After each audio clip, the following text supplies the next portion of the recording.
नमस्कार किसान साथियों, स्वागत है आपका यूथ एग्रीकल्चर के एक और नई वीडियो में।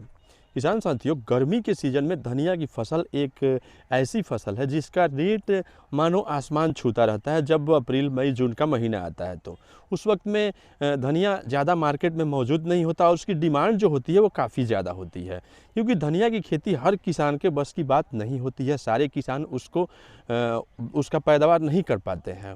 बहुत सारे किसानों को समस्या आती है कि हाँ, धनिया का जर्मिनेशन ही नहीं हो रहा। बहुत सारे किसान जर्मिनेशन के पश्चात भी फेल इसलिए कर जाते हैं क्योंकि टेम्परेचर काफ़ी ज़्यादा होती है, पत्ते पीले होने लगते हैं और धनिया का ग्रोथ सही ढंग से नहीं हो पाता है। आखिर क्यों, कैसे किसान बंधु सफल खेती कर सकते हैं धनिया की, आज A to Z बात करेंगे इस वीडियो में। वीडियो में लास्ट तक बने रहिए। ये वीडियो देखने के पश्चात आपकी सारी दुविधा दूर हो जाएगी और आप भी धनिया की खेती कर सकेंगे अगर आपने इस तरीके को फॉलो किया तो।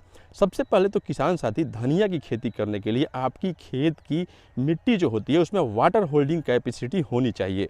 वाटर होल्डिंग कैपेसिटी का मतलब है कि आपके खेत में जब आप पानी दें तो पानी भरपूर मात्रा में खेत में नमी रखने की जो क्षमता है वो होनी चाहिए। इसके लिए आपको खेत की गहरी जुताई करवानी अनिवार्य होती है। खेत की काफ़ी अच्छी तरीके से आप जुताई करवाएं, उसमें सड़ी हुई गोबर या फिर वर्मी कंपोस्ट, ये सब जो ऑर्गेनिक मैन्योर वाली चीज़ होती है जिसमें ऑर्गेनिक कार्बन की अधिकतम होती है, ज़्यादा होता है जिसमें ऑर्गेनिक कार्बन, उसका प्रयोग खेत में ज़रूर करें। खेत में उसको ज़रूर डालें और अच्छी मात्रा में डालें, क्योंकि ये ऑर्गेनिक कार्बन जो होते हैं ना, वो पौधे को ग्रोथ में काफ़ी ज़्यादा मदद करते हैं। जल्दी जल्दी पौधे का बढ़ावार होता है और जो पौधे की पत्तियां होती है वो हरी भरी होती है। इसलिए ऑर्गेनिक कार्बन का खासा ध्यान रखें।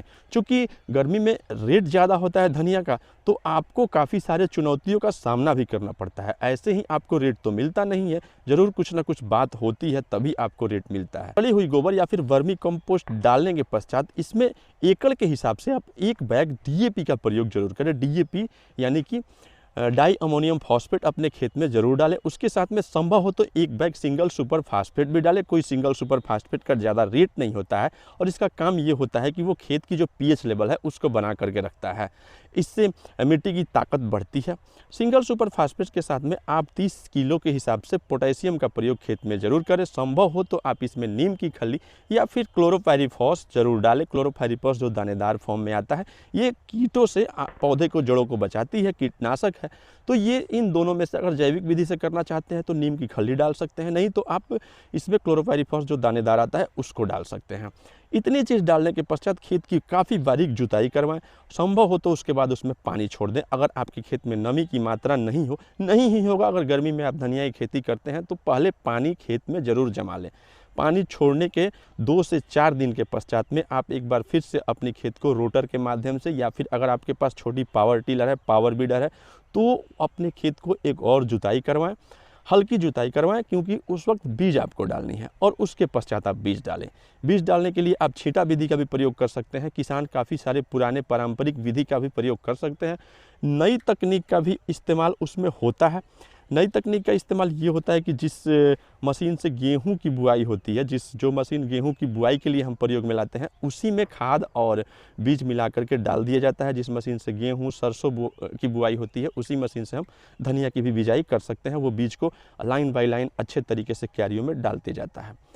अब बीज डालने से पहले आपको धनिया को फुला देनी है रात में आप उसको अच्छे तरीके से फुला करके उसको छान लेनी है और छानने के पश्चात आप उसको ठंडी हवाओं में उसको थोड़ी बहुत सुखा दें और सुखाने के पश्चात उसको जब अपने हाथों से मलेंगे तो वो 2 खंड में बट जाएगा, भुरभुरा हो जाएगा। उसके पश्चात उस बीज को आप खेत में डालें। उस खेत में जिसमें कि नमी कम से कम 70% 60% मौजूद है, उसमें आप उसको डालें।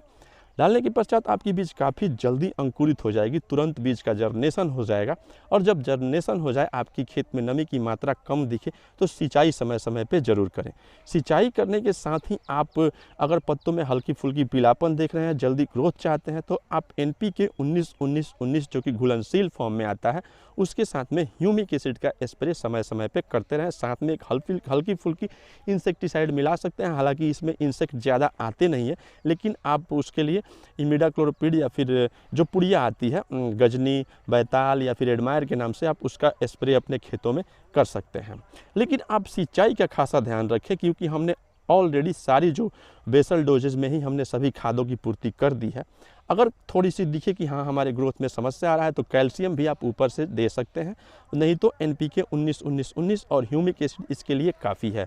अगर ऐसे आप आप धनिया की खेती करते हैं तो आप देखेंगे, खुद देखेंगे कि आपकी धनिया आपके जवार में सबसे शानदार होगी, सबसे बेहतरीन होगी और आप उस साल धनिया से काफ़ी बढ़िया इनकम कमा सकेंगे।